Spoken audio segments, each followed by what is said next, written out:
Supreme court का कहना था कि घुसपैठिए हमारे देश में लंबे समय तक रहने के बाद आधार कार्ड हासिल कर लेंगे, कर सकते हैं, लेकिन अगर वो भारतीय नागरिक नहीं है तो क्या उन्हें भी वोट देने की अनुमति दी जानी चाहिए सिर्फ इसलिए क्योंकि उनके पास आधार कार्ड आ गया है? मैं आपको संक्षिप्त में पढ़कर सुनाता हूं सुप्रीम कोर्ट ने क्या कहा है, और ये बहुत अहम बात है। लेकिन हमारे देश में जो सोशल मीडिया पर हमारे देश के विपक्षी नेता हैं वो ऐसी बातें कभी आपको बताएंगे नहीं और मीडिया भी नहीं बताएगा। अब देखिए, ये चीफ जस्टिस ऑफ इंडिया की अदालत में चल रही है सुनवाई, और उन्होंने कहा है, चीफ जस्टिस ऑफ इंडिया कह रहे हैं, we experienced a strange thing in Bihar, we kept on directing, sent our paralegal volunteers, nobody came forward to say I have been excluded. Chief justice of India कहते हैं कि बिहार में बड़ी अजीब सी चीज देखने को मिली। हम लगातार यहां से निर्देश दे रहे थे, हमने अपने वॉलंटियर्स को बिहार में भेजा, लेकिन बिहार में कोई भी नहीं आया ये कहने के लिए, किसी ने कोई आकर शिकायत नहीं की कि भाई मेरा नाम वोटर लिस्ट से हटा दिया गया है। कोई शिकायत नहीं आई। अगर वोटर लिस्ट से नाम हटा है लोगों का तो उन्हें आना चाहिए था, लेकिन वो कह रहे हैं कि कोई नहीं आया। फिर आगे चीफ जस्टिस ऑफ इंडिया पूछते हैं, initially impression given about Bihar was lax were about to be deleted, we were also apprehensive, what happened ultimately. तो कह रहे हैं कि शुरुआत में हम भी यही सोचते थे, हमें भी यही आशंका थी कि बिहार में लाखों लोगों का नाम वोटर लिस्ट से हटा दिया जाएगा, कट जाएगा, और हमें बड़ी इस बारे में चिंता थी, लेकिन आखिरकार ऐसा कुछ नहीं हुआ। ये कहना है, और ये मुख्य न्यायाधीश का कहना है भारत के।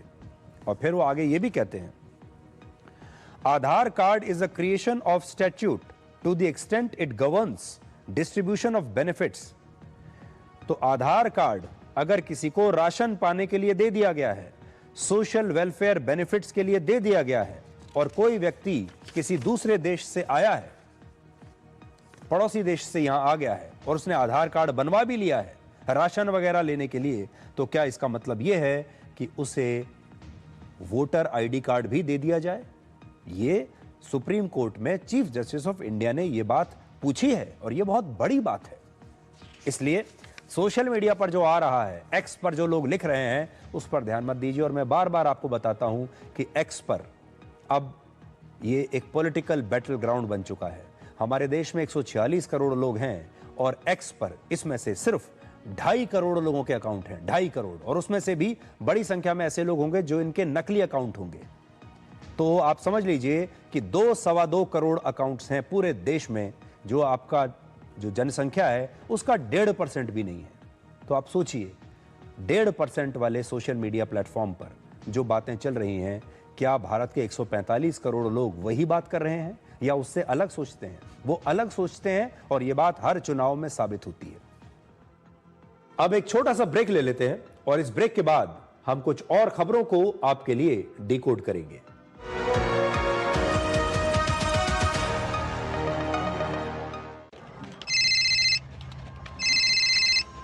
हेलो, ये कॉल ट्राई से है। गैर कानूनी उपयोग के कारण आपका नंबर 2 घंटे में बंद हो जाएगा। अधिक जानकारी के लिए 1 दबाएं।